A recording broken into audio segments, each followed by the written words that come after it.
నమో కృష్ణ నమో కృష్ణ మనలో కూడా ఆయన లోపల ఉన్నాడు కనుక. కానీ ఆయన మన గట్టిగా చెప్పాలి, అంటే ఎదుటి వాళ్ళకి అర్థం కావాలి కదా.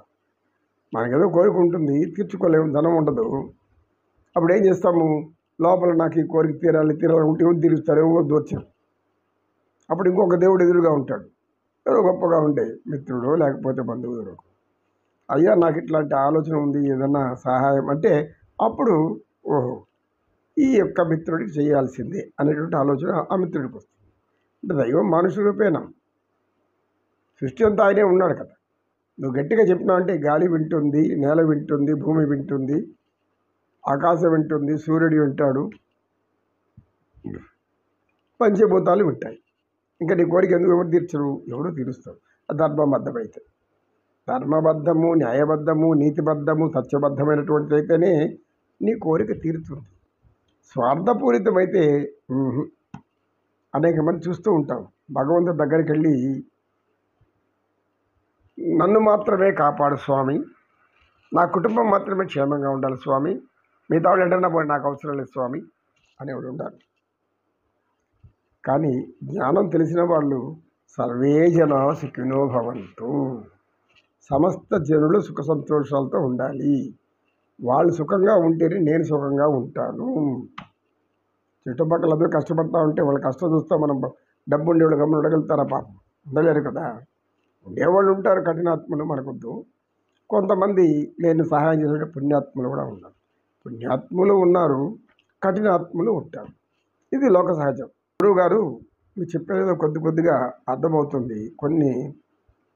కొన్ని సమస్యలు లోపల అనుమానాలు ఉన్నాయి, అడగమంటారు. అడగడానికే కదా మీరంతా కూర్చున్నారు. ఆయన అడగండి. నా పరిధిలో నా జ్ఞానం ఎంత ఉందో అంతవరకు తెలిసి చెప్పగలుగుతాను. దానికన్నా ఎక్కువ ఏమి నీ సందేహం. గురువు గారు మన ఆరాధన, మన పూజలు, మన ధ్యానాలు ఆలయాల్లో చేస్తేనే మంచి జరుగుతుందా, ఆలయాల చుట్టూ తిరిగితే మంచిదవుతుందా? ఇలాంటి ఒక్కొక్క సమయంలో ఒక్కొక్క విధంగా అందరిలో ప్రవర్తనలో మార్పు వస్తుంది. ఎలా పూజిస్తే భగవంతుడు మనకు కరుణిస్తాడు, జాలి చూపుతాడు, దయ చూపుతాడు? మీరు చెప్పారు కదా భగవంతుడికి ఏమేమి గుణాలు ఉన్నాయని. అలాంటి గుణాలు పొందాలి అంటే ఆయన ఆలయాల్లోకే వెళ్ళాలా మనం? అది ఎక్కడో కొన్ని వందల కిలోమీటర్ల దూరంలో ఉంటుంది అనుకోండి ఒక ఆలయం, అక్కడికి వెళ్ళాలా అని అడిగాడు. నాయన నీవు అడిగిన ప్రశ్న చాలా సంక్లిష్టమైనది. సంక్లిష్టము అంటే ఇటువైపు చెప్తే కప్పని విడిచిపెట్టంటే పాముకు కోపం, పామును కప్పని మింగి అంటే కప్పకు కోపం. పాముని మింగమని చెప్తే కప్ప పాపం చచ్చిపోతుంది. కప్పను వదిలిపెట్టంటే నా ఆహారం నేను ఎందుకు వదిలిపెట్టాను అంటుంది. అలాగుంది. ఒకప్పుడు ద్రౌపది వస్త్రాభరణ సమయంలో గురు వృద్ధులు అనేక మంది ఉన్నారు. వాళ్ళు ఒకే ఒక ప్రశ్న అడిగింది, నన్ను ఓడిపోయినాడు, నేను ఇక్కడికి ఈ యొక్క సభలోకి రాబడ్డాను, కులస్త్రీని సభలోకి రాదు కూడా, కానీ పిలిపించారు. ఇది మీ రాజ్యానికి మంచిదా చెడ్డదా ఆలోచించుకోండి అంటూ, నేను ధర్మ విజితన అధర్మ విజితన అంటే ధర్మబద్ధంగా ఓడిపోయానా లేదా అధర్మబద్ధంగా ఓడిపోయానా అని అడుగుతున్నాను. భీష్ముడు, ద్రోణుడు అనేక మంది ఉన్నారు, కృపాచార్యుడు, గొప్ప వాళ్ళు. ఏం జవాబు చెప్పగలుగుతారు? అమ్మా, నీ భర్త ధర్మరాజుకు తెలియని ధర్మం అంటే ఏదీ లేదు. ధర్మరాజుకు మించి ధర్మం చెప్పగలిగే స్థితి మాకు కూడా లేదు.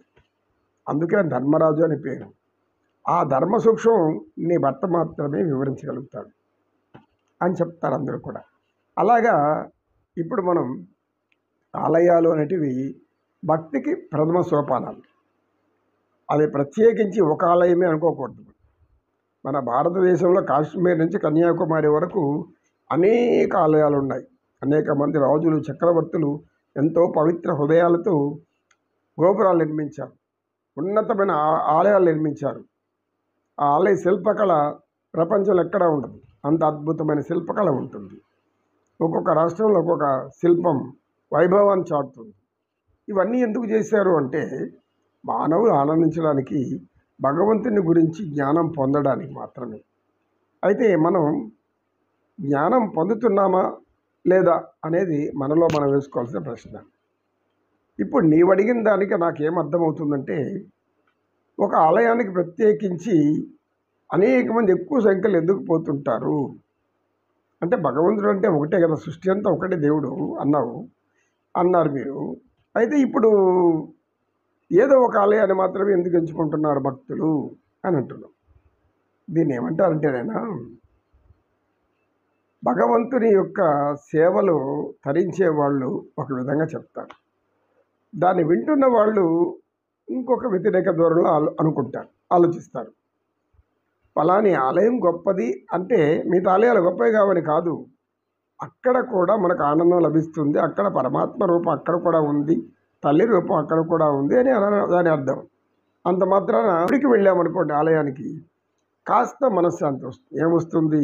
భగవంతుడిని చూస్తున్నాము, ఆ ప్రతిరూపాన్ని సాకార రూపాన్ని చూస్తున్నాం కాబట్టి మనకు మన మనసులో ఎటువంటి క్లేశము అంటే కష్టాలు కానీ, ఎటువంటి దుఃఖము బాధ అనేది ఆ సమయం మర్చిపోతాం. మనం అన్నీ మర్చిపోతాం. సంతోషం మాత్రమే మిగులుతుంది, ఆనందం మాత్రమే మిగులుతుంది, పరమానందం మాత్రమే ఈ యొక్క మనసు ధరిస్తుంది. ఎందుకు? భగవంతుని పేరు అక్కడ, భగవంతుని రూపం మన వల్ల మార్చేస్తుంది. అది ఏ ఆలయమైనా ఒకటి. ఈ ఆలయం గొప్పది, ఆ ఆలయం గొప్పది కాదు, ఆ దేవుడు గొప్ప, ఈ దేవుడు గొప్ప కాదు అని ఎవరు చెప్పరు, మేధావులు కానీ జ్ఞానులు కానీ. ఎందుకు? సర్వాంతర్యామి సర్వేశ్వరుడు అన్ని రూపాల్లో ఉన్నాడు. అన్ని రూపాల్లో ఉన్నప్పుడు అన్ని దేవతలు గొప్పవాళ్ళు. ఏ దేవత అయినా దర్శించవచ్చు. అక్కడ వెళితేనే మోక్షం వస్తుంది, ఇంకో దగ్గరికి వెళితే మోక్షం రాదనేటువంటి అజ్ఞానంలో మనం ఉండకూడదు.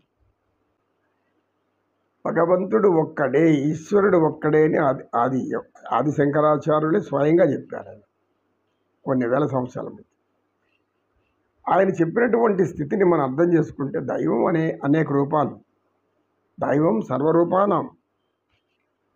ఆ సర్వరూపాల్లో నువ్వు ఏ రూపమైనా ఒకటి, ఈశ్వరుడు ఆయనే, కృష్ణుడు ఆయనే, రాముడు ఆయనే. కాకుంటే నీవు అడిగిన దానికి ఒక చిన్న సలహాత్రం చెప్తాను. ఏమంటే, సృష్టి స్థితి లయకారకులు త్రిమూర్తులు, దాంట్లో ధర్మాన్ని రక్షించబడి శ్రీ మహావిష్ణువు. ఆయన వైకుంఠాన్ని వదిలి మానవ అవతారం ధరించి, ఏదో అవతారం ధరించి ఈ భూమి మీద దుష్ట శిక్షణ శిక్షణ చేస్తున్న దానికి పరమాత్మ శ్రీ మహావిష్ణువు తన బాధ్యతను తాను తీసుకున్నారు. కనుకొని ఆయన అలానే ఎదుగుతూ ఉంటాడు. ఆయన అవతార పురుషుడు కనుక మానవ జన్మ తీసుకొని మానవుల మధ్య పుట్టి మానవులతో సంచరించాడు కనుక అందరూ ఆయన భక్తి ప్రేమ విశ్వాసం ఎక్కువ ఉంటుంది. అంతలో శ్రీకృష్ణ పరమాత్మ ఆయన విష్ణు అంశం అయినా కానీ అందులో అనేక మార్లు చెప్తాడు, ఈశ్వరం సర్వభూతానాం అనేటువంటి వాక్యం అనేక దగ్గరలో వాడతారు. ఆయన పరమేశ్వరుడు సృష్టి అంతా నిండి ఉన్నాడు, పరమేశ్వరుడు జీవులను ఆడిస్తున్నాడు, పరమేశ్వరుడు తన జీవులలో ఉండి యంత్రగాడు బొమ్మలను ఆడించినట్లుగా ఆడిస్తూ ఉన్నాడు అని చెప్తారు. మానవులు భగవంతులు, మన ఊర్లో ఉండే దేవుడే చాలు, భగవంతుడు లేదు.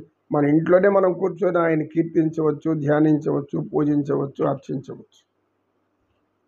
శబరిమల అయ్యప్ప స్వామి మాలలు వేసుకొని ఇళ్ళ దగ్గర భజన చేసుకుంటారు, శబరిమలకి వెళ్తారు, అది ఒక కాలం. ఇలా ఒక్కొక్క దేవతకు ఒక్కొక్క కాలం ఉంది, ఒక్కొక్క మాసం. దాంట్లో వెళ్ళి ఆ నెలలో వెళ్ళే వాళ్ళు భగవంతుని దర్శించుకుంటారు. దేవతలందరినీ దర్శించి అనేక రూపాల్లో ఉన్న దేవతలను దర్శించాలనే కోరిక అందరికీ ఉంటుంది. కొందరికి తీరుతుంది, కొందరికి తీరదు, అది వారి వారి ప్రాప్తం అని చెప్పి సత్యనిష్ఠకి సంబంధించిన మనోభావాలు, మానవులలో ఉండేటువంటి భక్తులలో ఉండేటువంటి మనోభావాల మీద ఎవరు కూడా ప్రయోగం చేయకూడదు. ఎందుకు అంటే అటువంటి భావాలు ఒక్కొక్క భక్తి మీద ఒక్కొక్క దేవుడి మీద ఉంటుంది, ఎందుకు ఒక్కొక్క రూపం మీద ఉంటుంది. కనుక ఇప్పుడు పంచభూతాలు ఒకే రూపంలో ఉంటాయి. ఈ పంచభూతాలు ఆ మతానికి, ఈ మతానికి, ఇంకొక మతానికి వేరువేరుగా అందిస్తున్నాయా? అన్ని మతాలకు అందిస్తుంది. అన్ని మతాల సారం ఒకటే, సర్వమాన సౌభాతృత్వం. అంటే వారి మతంలో ఉన్నది దేవుడే, ఈ మతంలో ఉన్నది దేవుడే, ఆ మతంలో ఉన్నది కూడా దేవుడే. అయితే అర్చించే విధానాలు, ఆరాధించే విధానాలు, పూజించే విధానాలు వాళ్ళు సొంతంగా ఏర్పరచుకుంటారు. అంత మాత్రాన వారి యొక్క మనోభావాల్ని మనం విమర్శించకూడదు, మన యొక్క మనోభావాల్ని వాళ్ళు కూడా విమర్శించకూడదు. ఈ విమర్శలు అనేటివి ఉండకుండా దైవాన్ని జరుపుకోవచ్చు. కనుక ఈ దైవారాధన అనే విషయంలో ఈ యొక్క వివాదాస్పదమైనటువంటి వ్యాఖ్యలు ఎవరు చేసినా కూడా అది అజ్ఞానం అనబడుతుంది. భగవంతుడు అనేవాడు సర్వాంతర్యామి. జనా సుఖినో భవంతు, సమస్త సన్మంగళాని సంతు. ఓం శాంతి శాంతి శాంతి. శ్రీకృష్ణం వందే జగద్గురు.